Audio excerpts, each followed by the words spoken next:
Hello dear aspirant, मैं रोशनी स्वागत करती हूँ आप सभी का किरोशा एकेडमी के इस ऑनलाइन यूट्यूब प्लेटफॉर्म पे। तो अगेन यहाँ पे जेकेएसएसबी स्टाफ नर्स जिसका एग्जाम आपका बहुत ही करीब है, आपने बहुत अच्छे से उसकी प्रिपरेशन आप लोग कर रहे होंगे और लास्ट डेज कैसे आप प्रिपेयर कर सकते हैं ये भी ऑलरेडी मैं आपको बता चुकी हूँ अपना खुद का एक्सपीरियंस। तो अगर आप उस रोड मैप को फॉलो कर रहे हो तो भी बहुत अच्छी बात है, अपने तरीके से पढ़ रहे हैं तो भी बहुत अच्छी बात है। एट द एंड सिलेक्शन हमारा टारगेट होना चाहिए। तो चलिए स्टार्ट करते हैं। क्लास को एक बार शेयर कर दीजिएगा और आपकी पढ़ाई के अंदर और भी ज्यादा उसको बढ़ाने के लिए ये इंपॉर्टेंट एमसीक्यू मैं आप लोगों के लिए लेकर आई हूं। तो चलिए स्टार्ट करते हैं बिना टाइम वेस्ट किए हुए। पहला क्वेश्चन आपके सामने है, पढ़िए और आंसर दीजिए क्या राइट आंसर यहाँ पर रहने वाला है everyone. So a woman trying to get pregnant want to know when ovulation usually happen during her menstrual cycle. When does ovulation typically take place? Ovulation कब होता है ये यहाँ पे सिंपली पूछा गया है। तो आंसर करिएगा क्या राइट आंसर यहाँ पर रहेगा। वेरी सिंपल क्वेश्चन और आई थिंक आप लोग आराम से इसका आंसर कर सकते हैं। ओवुलेशन का टाइम पूछा गया है। सो देखिए यहाँ पे अगर 28 डेज हम नॉर्मल मेंस्ट्रुअल साइकिल की बात करते हैं तो 28 डेज का अगर मेंस्ट्रुअल साइकिल अगर होता है किसी भी लेडी के अंदर, ठीक है, तो उसके अंदर ओवुलेशन का टाइम फिक्स होता है 14 डेज। 14वें दिन ही ओवुलेशन होता है, ये बात आप याद रखिएगा।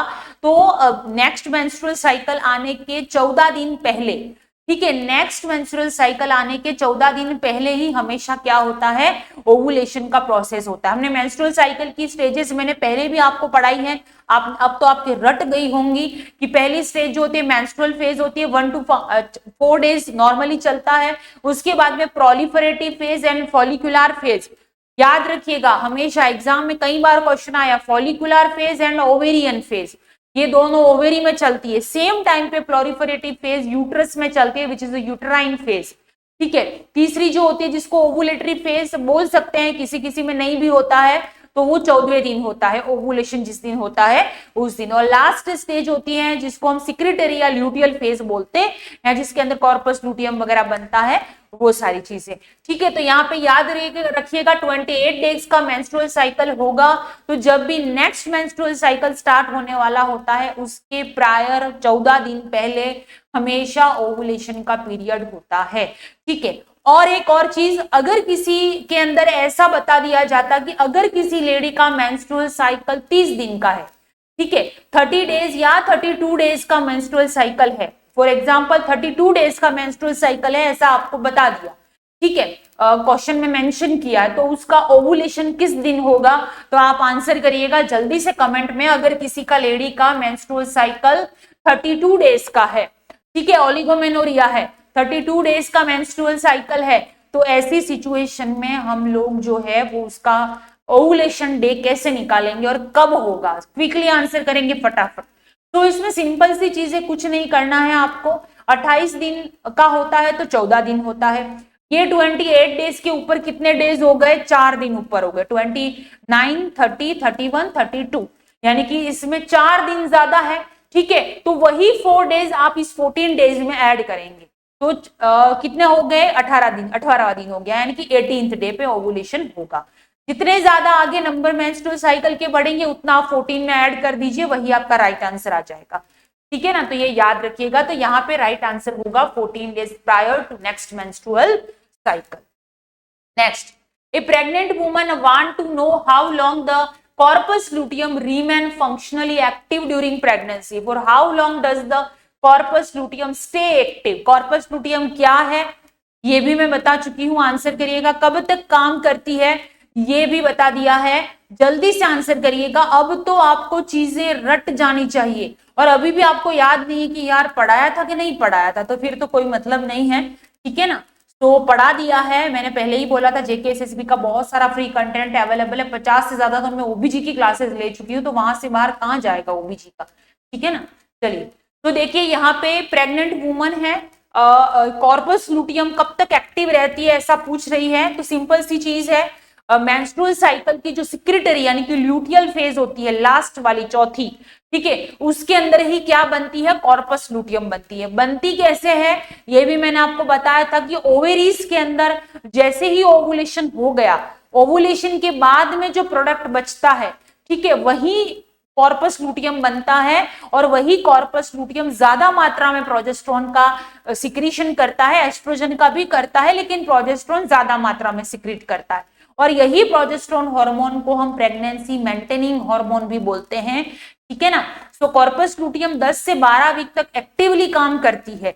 जब तक प्लेसेंटा का निर्माण नहीं होता तब तक एम्ब्रियो को नरिश करने का काम कौन करता है? कॉर्पस ल्यूटियम करता है, ठीक है। तो यहाँ पे हमारा करेक्ट आंसर क्या रहेगा? 10 to 12 week is the correct answer, stay active.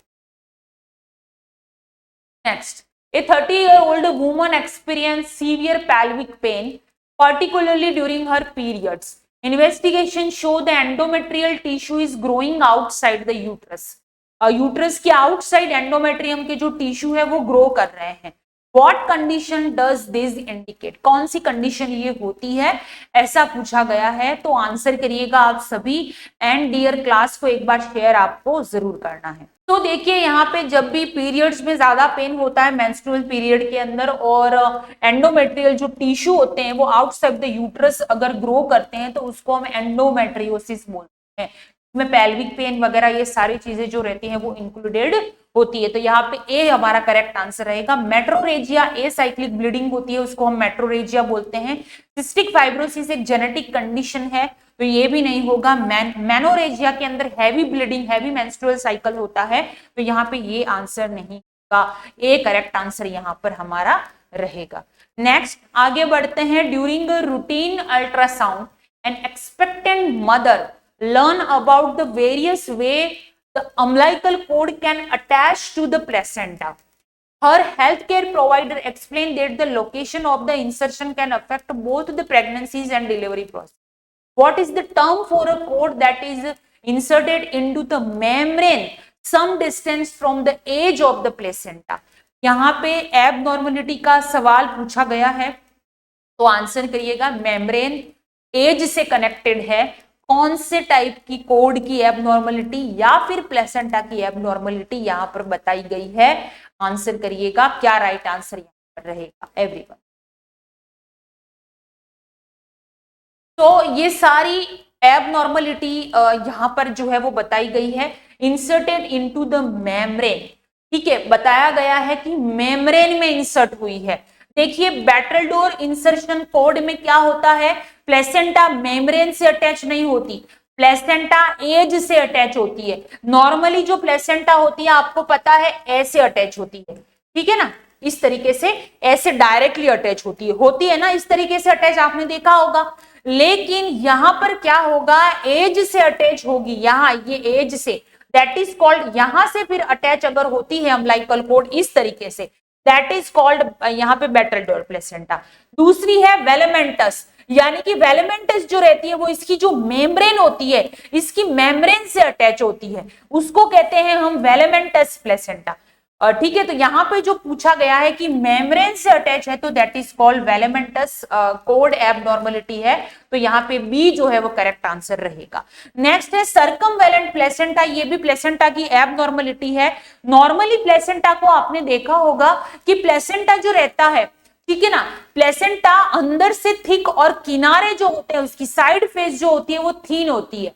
लेकिन सर्कमवेलेंट प्लेसेंटा में क्या होता है कि इसके अंदर जो बाहरी जो इसका एज रहता है वो थिक होता है और अंदर से बिल्कुल थीन होती है, ठीक है, इसको बोलते हैं सर्कमवेलेंट प्लेसेंटा, लाइक पिज्जा जैसा होता है, ठीक है ना।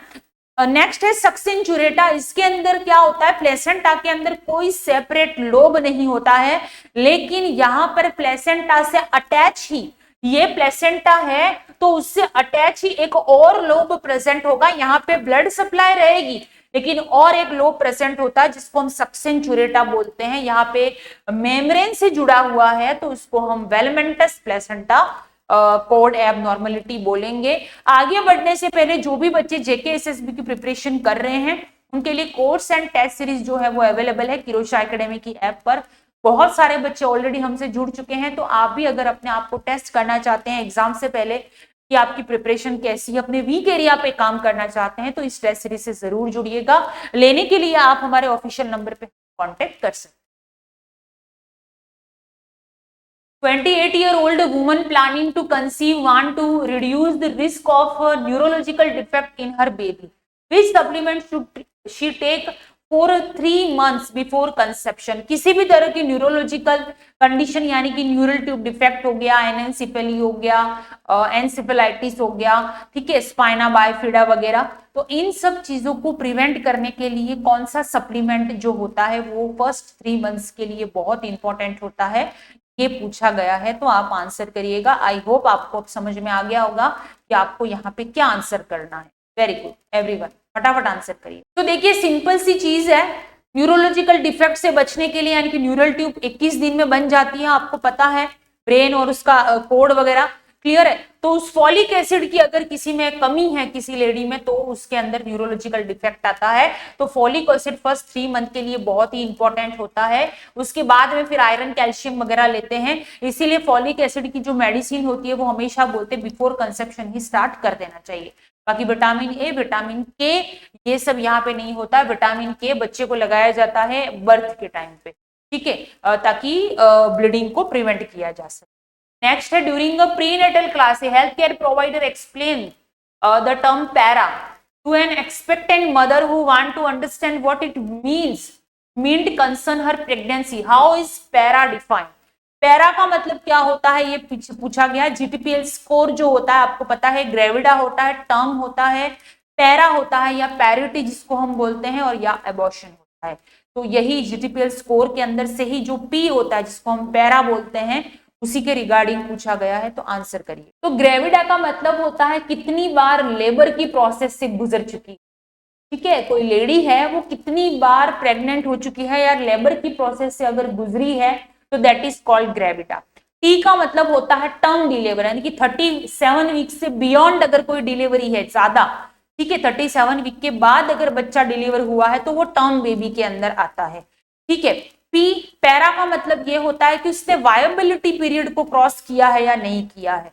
वायबिलिटी पीरियड कौन सा होता है? तो वायबिलिटी पीरियड जो होता है वो 20 से 24 वीक से ज्यादा की प्रेगनेंसी हुई है या नहीं, उसको डिनोट करता है, ठीक है ना। उसके बाद में लाइव बर्थ, ए का मतलब कितना एबॉर्शन हुआ है, उसको यहाँ पे हम इंडिकेट करते हैं। तो यहाँ पे हमें जो पूछा गया है, तो any pregnancy that end before the fetus is viable, नहीं।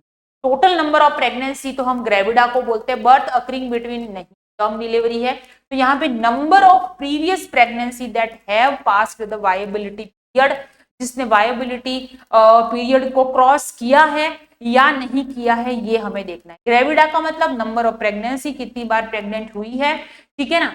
टी का मतलब टर्म बेबी, पी का मतलब होता है वायबिलिटी को क्रॉस किया है या नहीं किया है, ये हमें यहाँ पर देखना होता है, ठीक है। Next, a woman who has had multiple miscarriage is diagnosed with cervical incompetence, making her cervix open too early during pregnancy and future miscarriage. A surgical procedure is planned. Cerclage is performed to treat which condition? Answer करिएगा, कौन सी condition को prevent करने के लिए हम cerclage का use करते हैं। सर्कलेज ये होता है कि सर्वाइकल इनकॉम्पिटेंस के अंदर क्या होता है, एबॉर्शन के चांसेस ज्यादा होते हैं।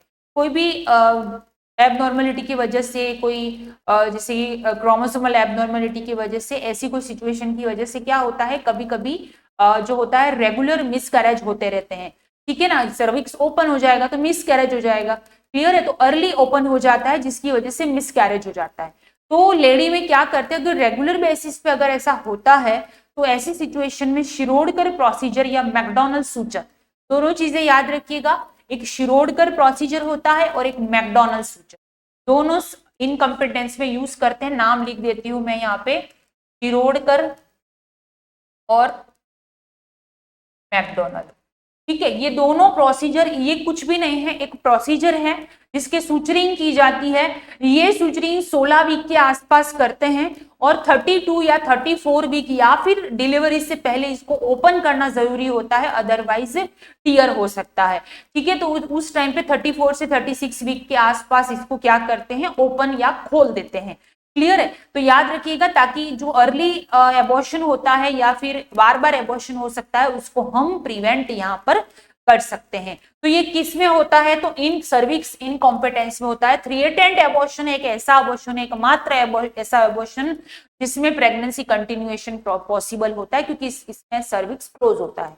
ठीक है। इनकम्प्लीट एबॉर्शन, आधा प्रोडक्ट यूट्रस के अंदर है आधा बाहर है, लेकिन एबॉर्शन लगभग हो जाता है, आगे सर्वाइवल पॉसिबल नहीं होता है। कंप्लीट सारा प्रोडक्ट जो होता है वो यूट्रस से बाहर आ जाता है, इसमें भी एबॉर्शन हो जाता है। नेक्स्ट है 32 year pregnant woman is concern about radiation exposure from medical imaging done previously for a chest infection. Which imaging method poses the most common and potentially dangerous radiation exposure to the fetus during pregnancy? Ultrasound, CT scan, abdominal X-ray और chest X. Answer करिएगा क्या right answer यहाँ पर रहे। Simple सी चीज पूछी गई है कि 32 ईयर प्रेग्नेंट वुमन है, ठीक है, concern about radiation exposure from medical imaging done, previously chest infection हुआ है। Which imaging method poses the most common and potentially dangerous radiation exposure to the fetus? सबसे ज्यादा डेंजरियस, सबसे हाई रेडिएशन वाला procedure कौन सा होता है ये पूछा गया है। तो देखिए सिटी स्कैन जो होता है उसमें ज्यादा इमेजिंग होती है, ज्यादा रेडिएशन होता है, तो वो बच्चे के लिए बहुत ही ज्यादा डेंजरियस होता है। बाकी अल्ट्रासाउंड तो हम करते ही हैं, लेकिन सिटी स्कैन में ज्यादा रेडिएशन होता है, इसलिए उसको अवॉइड वैसे तो करना चाहिए। तो जेकेएसएसबी स्टाफ नर्स की प्रिपरेशन कर रहे हो, course and test series both are available on Kirosha academy app, तो आप जाइए, अगर आपने अपने आप को असिस्ट नहीं किया है तो अभी भी टाइम है, कर सकते हैं आप, ठीक है। 1 ईयर की वैलिडिटी के साथ में मिलेंगे, फुल टेस्ट जैसा आप एग्जाम में देने वाले हैं, बिल्कुल वैसे। नेक्स्ट है यहाँ पे health care team is discussing the component of Bishop score for assessing cervical readiness for labour induction. Which of the following is not component of Bishop score? इनमें से बिशॉप स्कोर का कौन सा कंपोनेंट नहीं है वो बताना है। बिशॉप स्कोर जो होता है वो जो पर्टिकुलर लेडी है जो प्रेग्नेंट है वो लेबर के लिए रेडी है या नहीं, ये यहाँ पर देखा जाता है। तो आंसर करिएगा क्या राइट आंसर यहाँ पर रहने वाला है। आंसर करिएगा तो कौन सी यहाँ पे इंक्लूडेड नहीं होगा ये पूछा गया है। तो देखिए यहाँ पे cervical consistency, position of head, cervical dilation और स्टेशन ऑफ हेड आपके ऑप्शन में यहाँ पे दिया हुआ है। तो आंसर करिएगा क्या राइट आंसर यहाँ पे रहेगा। बिशॉप स्कोर जो होता है इसके अंदर 0 से लगा के 13 स्कोर होता है। अगर 8 से ज्यादा स्कोर है तो फेवरेबल है लेबर के प्रोसेस के लिए। अगर 6 से 7 तक स्कोर अगर आता है, याद रखिएगा इंपॉर्टेंट है, 6 to 7 अगर स्कोर जो है वो 8 है तो अच्छा है, फेवरेबल है। अगर 6 to 7 स्कोर है इसका तो मतलब मॉडरेट लेवल है। कैसा है? मॉडरेट है, डिफिकल्टीज आ सकती हैं। अगर बियॉन्ड 6 है तो ये सीवियरिटी का होता है, मतलब कि थोड़ा सीवियर केसेस के अंदर होता है। तो इसमें पोजीशन ऑफ हेड नहीं आता, बाकी cervical consistency, dilation, station of head आता है, हेड का पोजीशन नहीं आता। नेक्स्ट है what is the clinical definition of puerperal pyrexia. Puerperal pyrexia यानी कि प्यूपेरियम पीरियड जो स्टार्ट होता है आफ्टर डिलीवरी, 6 वीक का टाइम ड्यूरेशन होता है, that is called puerperium period. उसमें प्यूपेरियल पायरेक्सिया अगर होता है यानी कि टेम्परेचर बढ़ता है, तो कौन सी डेफिनेशन यहाँ पे एक्यूरेट है प्यूपेरियल पायरेक्सिया? आंसर करिए, आंसर करिएगा। तो प्यूपेरियल पायरेक्सिया की एग्जैक्ट अगर डेफिनेशन की मैं बात करूं यहाँ पे, आंसर करिएगा आप सभी लोग कि what is the clinical definition of puerperal pyrexia. तो प्यूपेरियल पायरेक्सिया में क्या होता है कि टेम्परेचर बढ़ता है, कितना बढ़ता है? तो 100.4 डिग्री फ़ारेनहाइट बनता है और higher on 2 occasion 24 hour apart में बढ़ता है, excluding the first day within 10 days after child birth. बच्चा जन्म होने के बाद में 10 दिन के अंदर, 10 दिन तक ये चीज होता है। 100.4 डिग्री फ़ारेनहाइट टेम्परेचर होता है 24 आवर्स के अंदर, ठीक है। तो ये एग्जैक्ट डेफिनेशन होती है प्यूपेरियल पायरेक्सिया। क्लियर? तो करेक्ट आंसर यहाँ पे ए रहेगा। किसी भी इंफेक्शन की वजह से, इंस्ट्रूमेंट वगैरह की वजह से, इसीलिए टिटनेस वगैरह दिया जाता है ताकि फर्दर कोई कॉम्प्लिकेशन ना हो सके, ठीक है। फिर भी ज्यादा हो तो फिर मेडिकल केयर लेना इंपॉर्टेंट होता है, क्योंकि बच्चे के लिए भी फिर ये रिस्क रहता है। तो जेकेएसएसबी स्टाफ नर्स की प्रिपरेशन कर रहे हो, आपका एग्जाम बहुत पास आ रहा है, तो टेस्ट सीरीज आपके लिए बेस्ट है। टेस्ट सीरीज ज्वाइन करने के लिए आप हमारे ऑफिशियल नंबर पे हमें कांटेक्ट कर सकते हो। रेगुलर टेस्ट दीजिए, दिन के 2 भी टेस्ट दो तो कोई दिक्कत नहीं है। आप अगर आप दे सकते हो तो अपने वीक एरिया पे काम कर पाओगे। यहाँ पे अगर गलत हो जाएगा चलेगा, लेकिन वही चीज एग्जाम में अगर सही हो जाएगी, अगर यहाँ गलत होगा तो वहां सही होगा। यहाँ गलत होगा तो आप उसका एनालिसिस करोगे, देखोगे कि भाई क्यों गलत हुआ, उसका एनालिसिस करोगे, तो वही एनालिसिस आपके एग्जाम में काम आने वाला है। ये बहुत पहले से मैं आपको बोल रही हूँ अब तक तो जो पहले जिसने फर्स्ट डे मेरी बात सुन ली होगी उसने कितने सारे टेस्ट दे दिए होंगे, कितना ज्यादा वीक एरिया पे अपना काम कर लिया होगा, या आप खुद अपने आप को असेस कर पा रहे होंगे। बाकी एग्जाम नियरली है, रेगुलर आपको क्लासेस मिल रही है, पढ़ते रहिए और टेस्ट सीरीज को जरूर ज्वाइन कीजिएगा और उसी पेशेंस कंसिस्टेंसी के साथ में बने रहिए। बहुत कम टाइम है आपके पास में आपके एग्जाम के लिए। तो stay connected with Kirosha academy and मिलते हैं नेक्स्ट क्लास में। तब तक के लिए थैंक यू।